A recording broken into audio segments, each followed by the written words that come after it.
Che, bona vesprà. Són les 19:40 del dimecres 12 d'agost de 2026. Fa 2 minuts que en esta latitud has començat l'eclipse solar.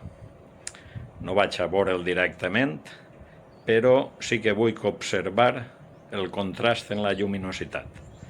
La part negativa és que ara mateixa està molt o bastant nuvolat,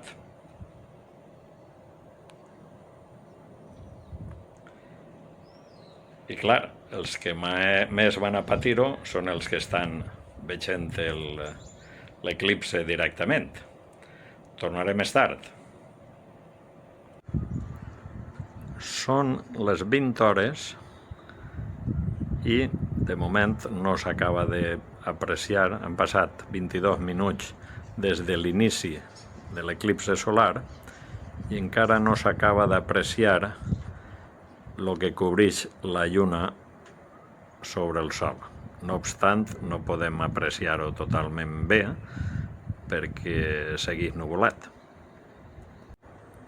Torne a estar amb vosaltres.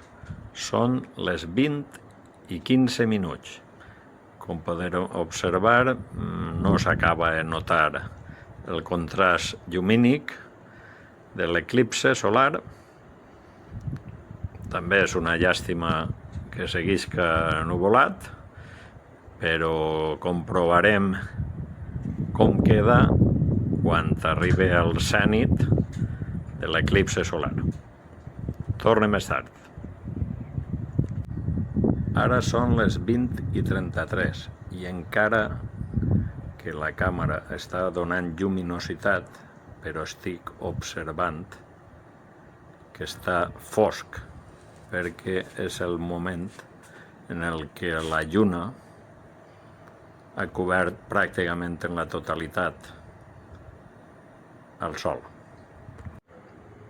Ja han passat 10 minuts, és a dir, són les 20:43, des de que s'ha produït l'eclipse total, o pràcticament total, i encara que està nuvolat, algo nuvolat, ja se nota la claretat del cel.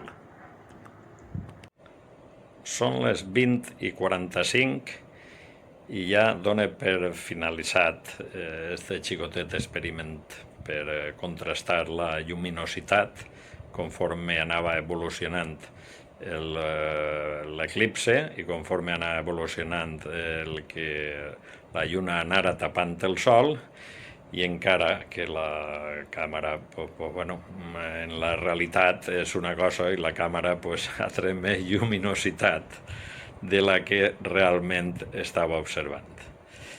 Gràcies i bona vesprada. N'hi ha que dir també que el sol en esta latitud es posarà a les 21:01.